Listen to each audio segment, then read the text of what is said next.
People dancing shoulder to shoulder while listening to live music in a stadium. During the pandemic, scenes like these have been rare, to say the least. Wow, it's great. It feels great. Back to life.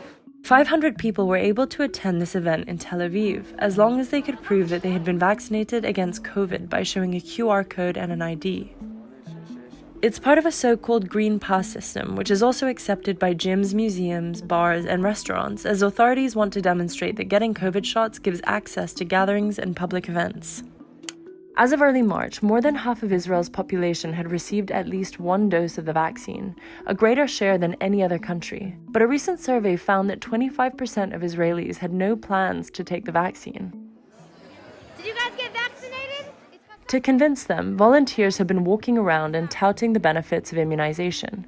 And health workers are offering freebies that include free drinks, pizza, and tickets to basketball games for those that get the vaccine. If everybody will take the vaccine, we can open all the stores, we can open all the business, and it's very important for the economy. Israel is going to extremes to reach its goal of vaccinating everyone over 16 by the end of March and reopen its economy as quickly as possible. Today we are spreading awareness for everybody to get vaccines. Ellie Greenfield is a volunteer medic. At this market in Jerusalem, she helped spread the word by encouraging people to get vaccinated at a nearby bar, where other volunteers were also offering drinks. The idea here is for them to come to the bar, they'll then receive a drink, a non-alcoholic drink, in return for getting vaccinated. There you go. By early March, the majority of people aged 50 and above had been fully vaccinated, while less than half of the population under 40 had received their first dose. Those who say they are wary of taking the vaccine cite different reasons. According to a survey, 41% of people who hadn't yet been vaccinated said they feared side effects, and 30% said they weren't sure if the vaccine was effective. One issue health workers are focused on is vaccine misinformation, stressing to people that vaccines have gone through clinical trials before being authorized by local authorities. People have a lot of fears because they hear a bunch of things from different friends or different news channels that aren't necessarily true. To help with that, we have volunteers who are out and around in the market, explaining to people the importance, answering questions, and actually bringing them here. Some campaigns focus on the ultra-Orthodox and Arab communities, where some have been skeptical of the vaccination program.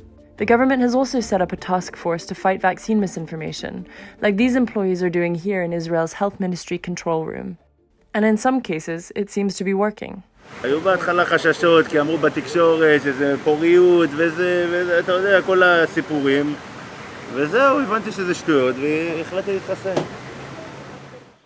In Holon, a suburb south of Tel Aviv, volunteers at this pop-up clinic offered goodie bags and free basketball tickets to the first 5,000 people to get vaccinated.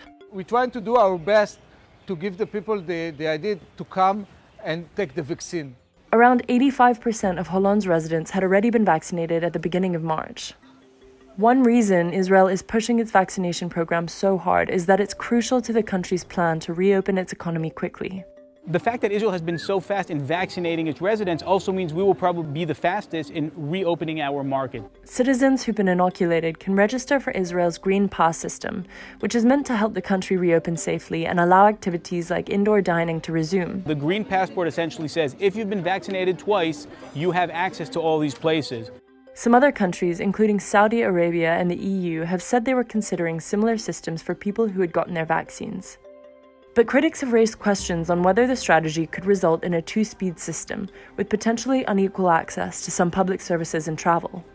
Israel says the system isn't affecting access to essential services.